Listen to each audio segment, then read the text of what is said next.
A lot of people are asking me if we can send more convoys. I'm sorry that we cannot, for a variety of reasons. First of all, the first convoy went through North Africa. Libya had to be traversed 1,000 kilometers. That's simply impossible now. In fact, no one knows who is killing whom in Libya, that great success story of the NATO intervention. Libya was pretty bad before. It's 10 times worse now. And nobody in their right mind would attempt to take a convoy across Libya. And even if you did, the regime in Egypt would stop you from crossing. Just yesterday, Tunisian Airways sent a plane full of medical supplies from the people of Tunisia, and when it attempted to land in Cairo, it was refused permission to land and had to make an urgent stop elsewhere before flying back to Tunisia with all the supplies still on board. And here I'll segue into Egypt. There are some fools who believed that the overthrow of Morsi was something worth celebrating. There are fools who told us with gusto that General Sisi was the new Nasser.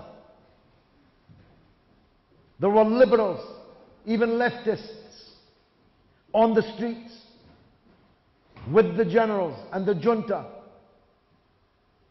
cheering their support for General Sisi and his military junta.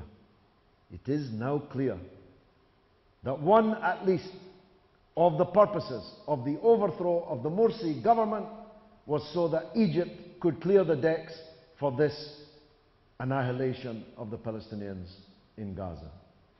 Don't get me wrong. I think Morsi was a turkey, if you'll forgive the metaphor.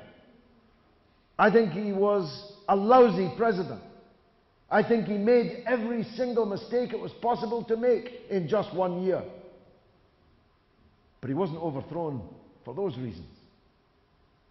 And he wasn't overthrown by something better. And since Sisi came to power, he has not just massacred thousands and thousands of Egyptians, tortured thousands more, incarcerated tens of thousands, more than 25,000.